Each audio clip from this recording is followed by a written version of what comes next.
It's nearing the end of 2020 after what has been an unpredictable and what seems to be a quick year. Grab yourselves a cheeky cup of tea and get comfortable.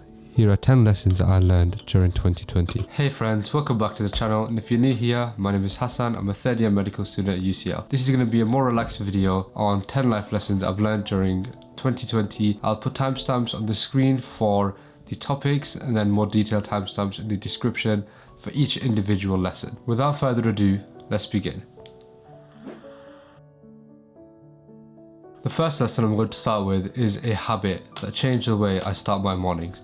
I've never really had a morning routine of any sort until very recently when I decided to shower only in the morning. Previously I'd shower in the afternoon, evening, and I wouldn't really have a specific time.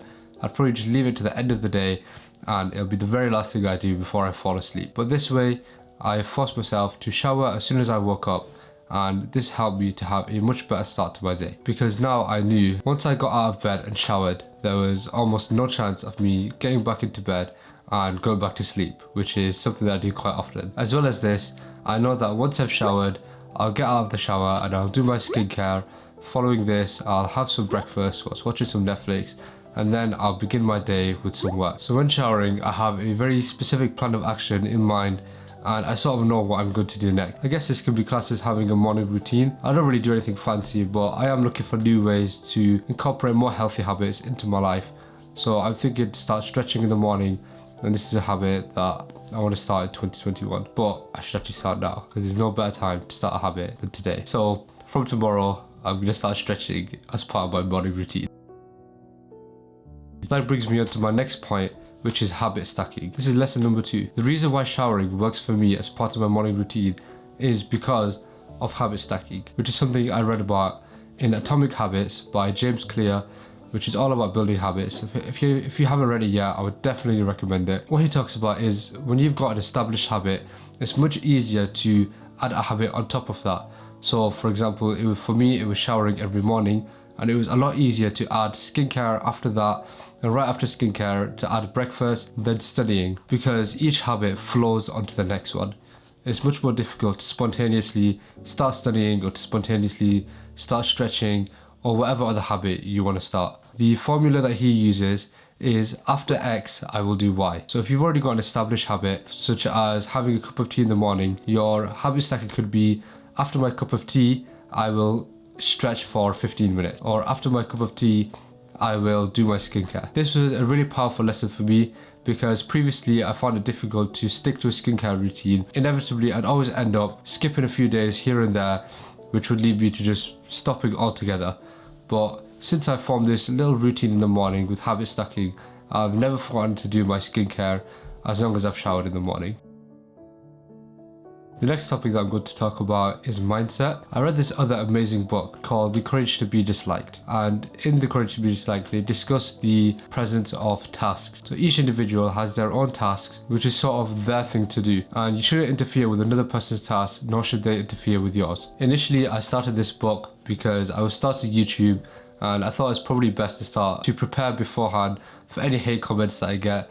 Thankfully, so far, I've not received any. So relating this back to tasks, according to the book, it's my task and it's within my control to release videos. And it's within my control the quality of the videos, how well they're produced, how long they are, and how often I release the videos. What's not within my control is somebody else's reaction to it. So somebody might love the video and another person might hate the video. That's not within my control. It's their task to form their own opinion on the video, and I shouldn't interfere with that. I can't force them to like it or to dislike it. All I can focus on is producing the best possible videos that I can produce, so people can get value from it and other people can learn.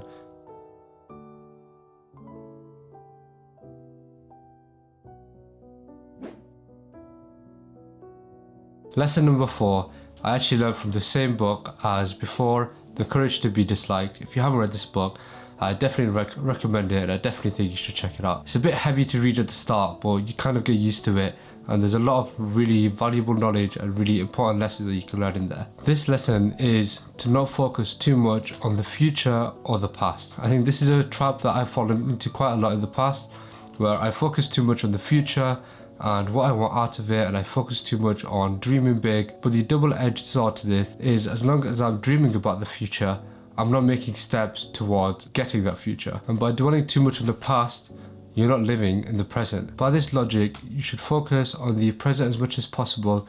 And obviously you should plan ahead and you should sort of plan what you want to do.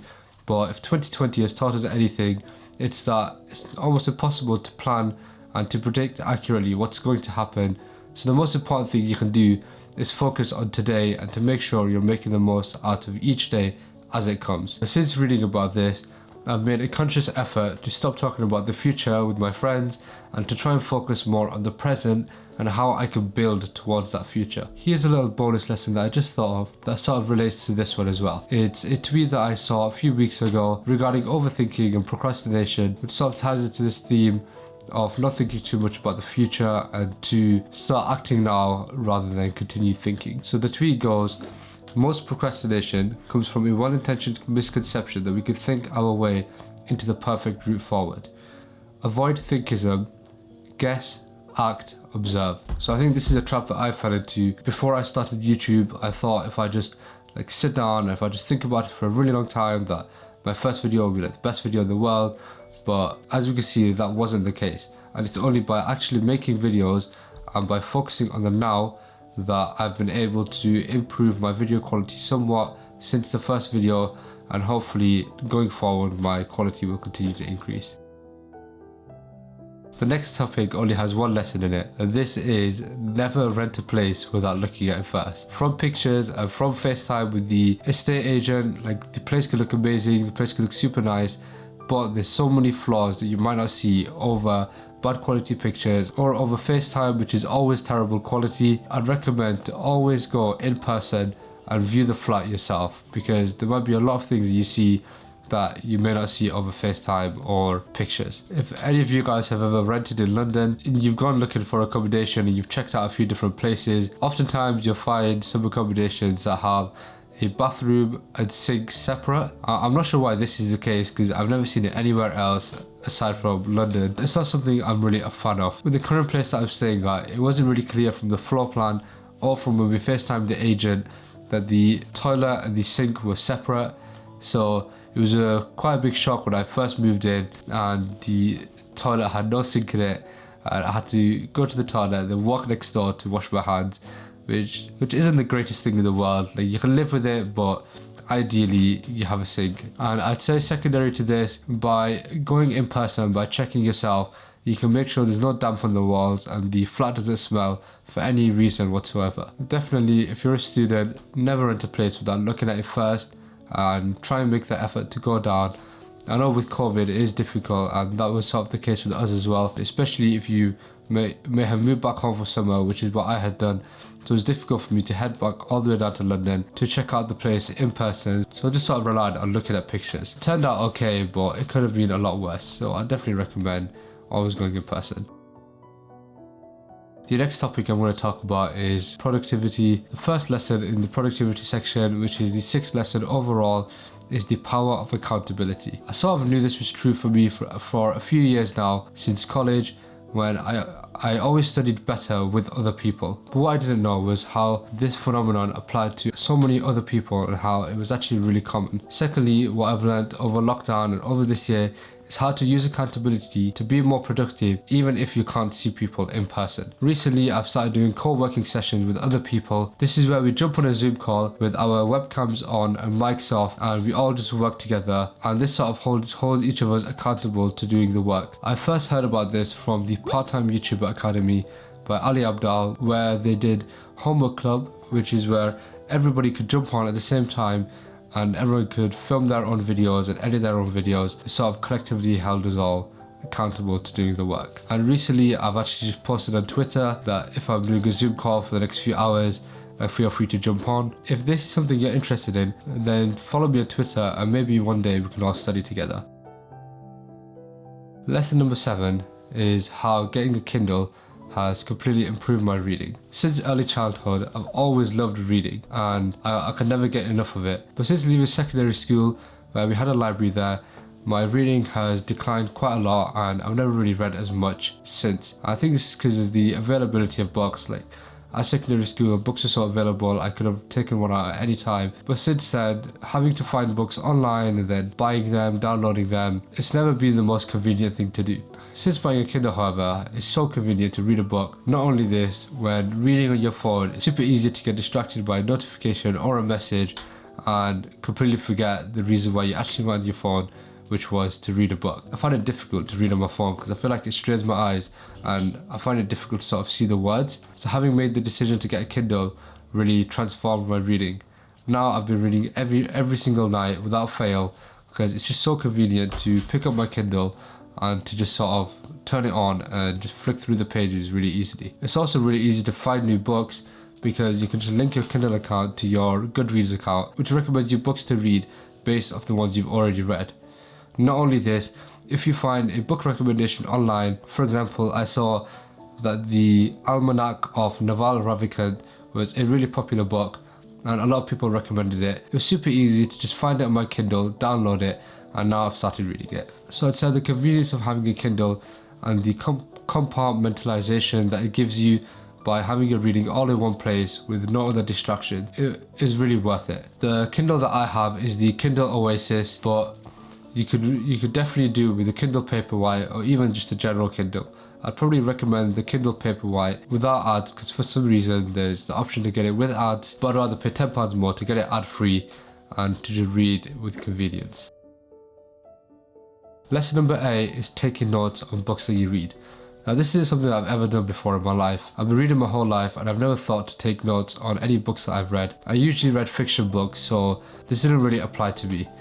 But I recently came across a video by one of my favorite YouTubers on how to remember anything you read. Within that video, he talked about making notes on non-fiction books. He talked about highlighting certain sections that resonate with you and taking notes of the book so you can then reflect on it later on, and when you look back you have a whole collection of all the passages and all the sentences that sort of resonated with you and that you personally enjoyed. I don't take notes on fiction books, only non-fiction books where there's something to learn. I couldn't imagine reading Harry Potter and trying to make notes like, ooh, the Chamber of Secrets is open now.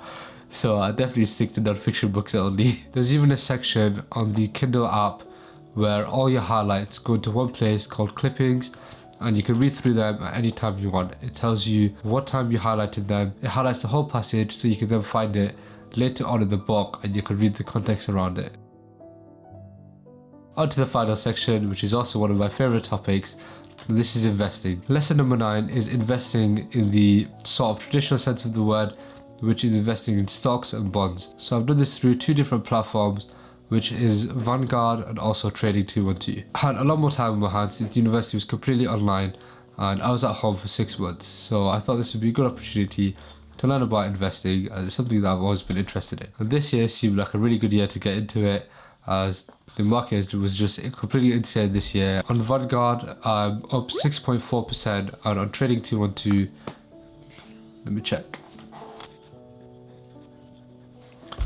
And on Trading 212, I'm up 10.19%. I can make a separate video detailing how I've invested and what specific things I've invested in, but just to keep it general for this video, I've invested in passive funds that track an index such as the S&P 500, which is made up of 500 of the largest companies in the US, such as Apple, Microsoft, Facebook, Alphabet, and even recently Tesla joined the S&P 500 on the 21st of December. So what these passive funds aim to do is track the index with the weighted proportions of each company. For example, if Apple made up 5% of the S&P 500 and you invested £500, this would be £25 of that would be invested into Apple, and then likewise for each percentage that each company makes up the S&P 500, that percentage of your money will be invested in that company. Generally, over the past 100 years, the index has gone up by about 8 to 12% each year. This means your investments would increase at approximately 8 to 12%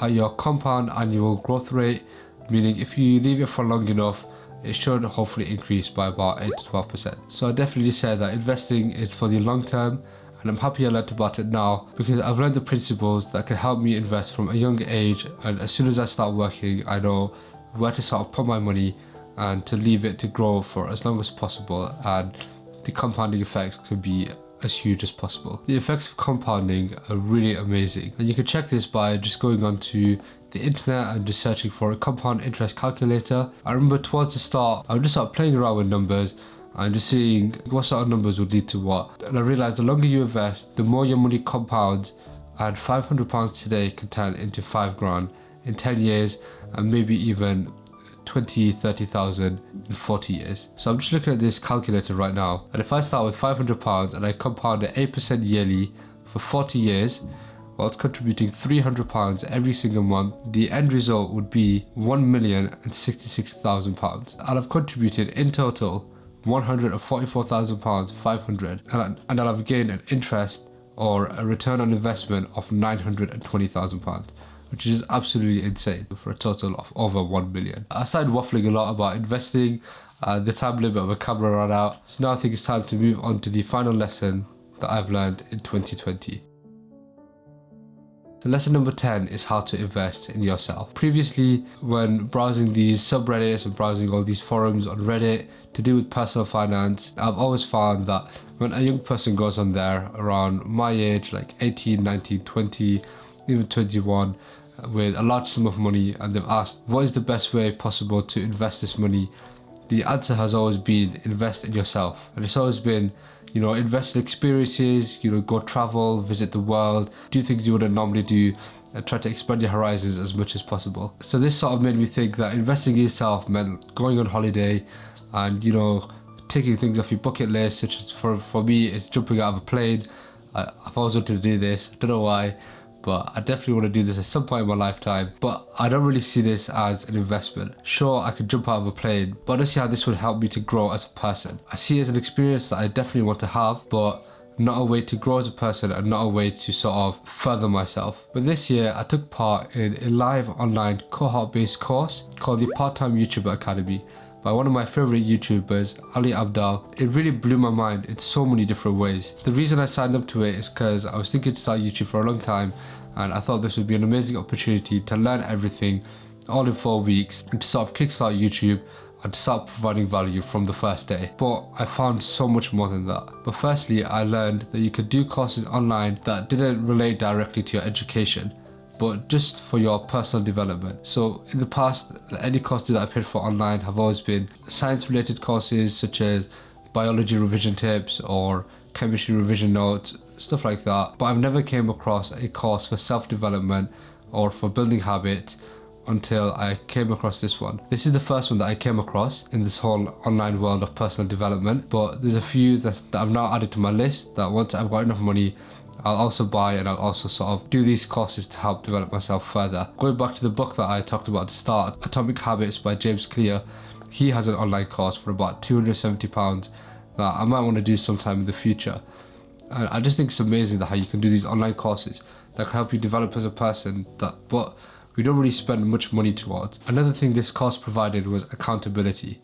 So as part of the course, you had to release one video a week, and this was actually the thing that pushed me to release my first YouTube video. They had a soft deadline of releasing your video for each week, and I made sure to release my video at the very first week. After this, it was just a matter of maintaining this and to maintain releasing one video every single week. So I'm grateful to have learned about all the different ways to invest in yourself through online courses, and you can even get personal trainers or coaches for certain aspects of your life that are important to you. As coaches can provide a way of accountability and it can give you some direction, and courses can teach you skills that you might not necessarily learn within university or within your day-to-day life that you sort of want to pick up as well. If you enjoyed this video, check any of the other ones on screen, give it a like, give it a subscribe, and a happy new year. See you later, guys.